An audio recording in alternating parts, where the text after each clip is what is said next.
Bonjour Vincent. Bonjour Christine. Alors, on va faire en sorte de s'attirer les bonnes opportunités, tout un programme.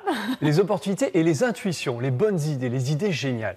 Ben oui, parce qu'il y a des personnes qui savent ce qu'ils veulent, ils y croient, ils sont motivés, mais parfois ils ne savent pas bien comment y aller, ils ne savent pas bien... Par quel chemin Il manque des pièces au puzzle, vous voyez un petit peu l'idée. Et alors moi je dis dans ces cas-là, transformons notre cerveau en un aimant géant. D'accord. Pas un amant géant, ça c'est le 14 février, Oui, d'accord. ça peut aussi... Oui, mais bon, non, pour le sujet, non, on va rester sur... Transformons notre cerveau en antenne qui permettrait de capter exactement ce dont on a besoin, quand on en a besoin. Alors, comment est-ce qu'on fait pour capter les bonnes choses? Un gros travail, à mon avis. Pour se régler sur les bonnes ondes, finalement. Grâce aux émotions. Comment se sent-on, Christine, lorsqu'on a réussi quelque chose auquel on tient vraiment et enfin ça arrive? Comment on se sent? Plutôt satisfait, fier. Plutôt satisfait, fier. Voilà. Les gens pensent qu'il faut attendre d'obtenir ce qu'on veut, d'être ce qu'on veut être, ou d'avoir ce qu'on veut pour se sentir bien. Eh bien, ça fonctionne à l'envers.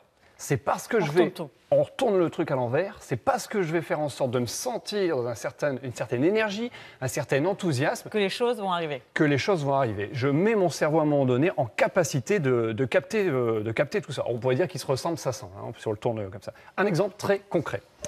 Je suis à un entretien d'embauche ou de stage, je ne sais pas, voilà, et je me suis laissé déjà envahir par la peur. Hein, donc déjà, j'arrive un peu comme ça. C'est vrai qu'on est toujours un peu stressé. Oui, mais surtout si je me répète, ça va mal se passer, ça va mal se passer.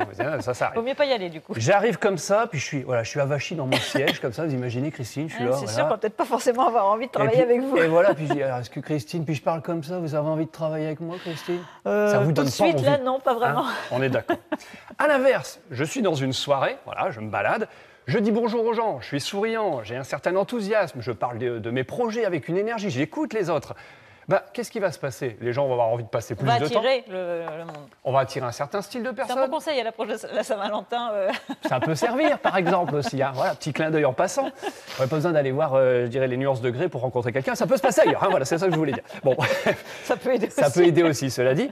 Mais l'idée, c'est que je vais rencontrer quelqu'un et je ne sais pas, cette personne me trouve sympathique, et elle va peut-être à un moment donné me faire assez confiance pour dire « Mais tiens, mais moi, je pense à un ami pour toi qui pourrait te rencontrer et justement, ça peut être mon futur employeur. » Ça peut se passer comme ça parce qu'à un moment, je me suis mis dans cet état d'esprit-là. Alors, comme un bon schéma vaut mieux qu'un bon discours. Voilà, ou qu'un mauvais schéma. Hein, voilà. J'ai décidé de vous faire un schéma. Alors, vous aimez bien les petits schémas. J'aime bien les petits schémas, ça explique les choses. Voilà, où est-ce que j'en suis? Vous voyez, sur la petite échelle de gauche. Si je suis tout en bas, hein, j'ai tout intérêt à remonter au niveau, changer des émotions de la peur, de la crainte, de la colère ou autre, vers des émotions plutôt optimistes, plutôt de l'espoir, parce que ça va forcément me donner la possibilité d'accéder à un certain style d'idées que je n'aurais pas eu si j'étais resté tout en bas dans mon petit truc comme ça. Bref, première étape, je remonte dans des énergies beaucoup plus hautes, positives, plutôt des émotions d'enthousiasme, d'optimisme, qui me permet d'accéder à un certain style d'idées pour justement accéder aux moyens pour aller vers mon objectif. Alors, comment faire cela? Comment remonter sur cette échelle de Richter émotionnelle, on va l'appeler?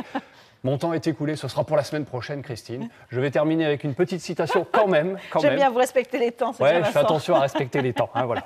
Alors, une petite citation de Martin Luther King qui nous dit « Avoir la foi, c'est monter la première marche, même quand on ne sait pas où va l'escalier. » Ou quand on ne voit pas tout l'escalier. Ou qu'on ne voit pas tout l'escalier, c'est plutôt ça. C'est encore mieux. Hein, mais bon, c'est reformulé. C'était un customised by Vince. Voilà. Merci beaucoup, Vincent. On vous retrouve la semaine prochaine.